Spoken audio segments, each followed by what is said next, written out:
Arcadia, briefly, it's almost impossible to say what it's about, but it's about passion and love, and it jumps from 1803 to present day, back and forth in the same location, and we visit the Croom family, and we find out about the history, and then we jump to the present day, and we see a scholar who's trying to figure out what happened back in 1803, and he doesn't do a very good job. But between going back and forth, we see how tricky it can be to interpret history.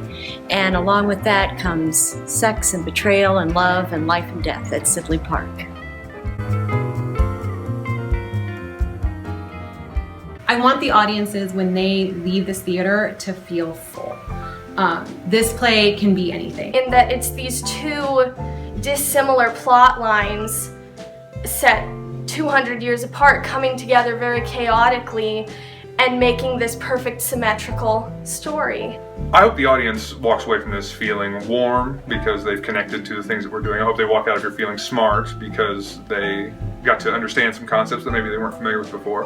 I hope that they feel empowered by those concepts and connections that they've taken away from the show. And mostly I hope they feel gratified because all of this took place in a little community theater. We all just got together one night. And I just think that's a cool opportunity.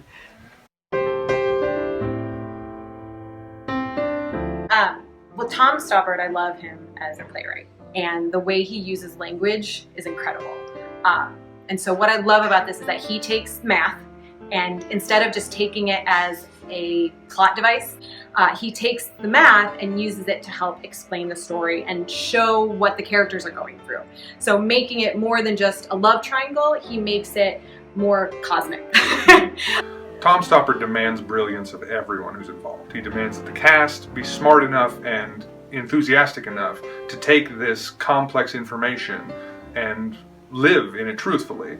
And so he demands of the audience that you accept that and that you embrace the idea that you don't necessarily have to walk in knowing what the second law of thermodynamics is, but if we do our job, you'll walk out of here understanding that connection.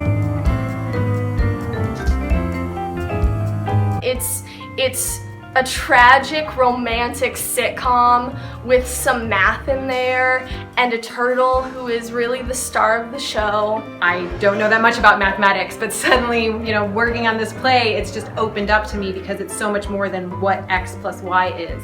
It's how nature creates math and how math then turns back and creates nature.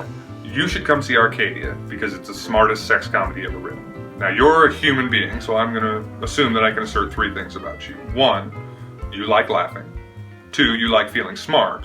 And 3, you like thinking about sex. Now, if you're not that type, that's okay. You can sit home, write a manifesto, do not under any circumstances send it to me. But if you like any of that, come on out, we've got something cooking for you.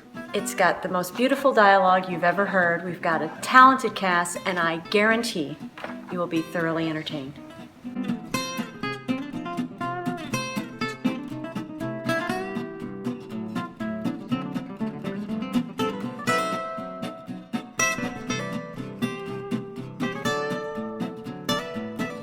Secret lovers, that's what we are. Oh.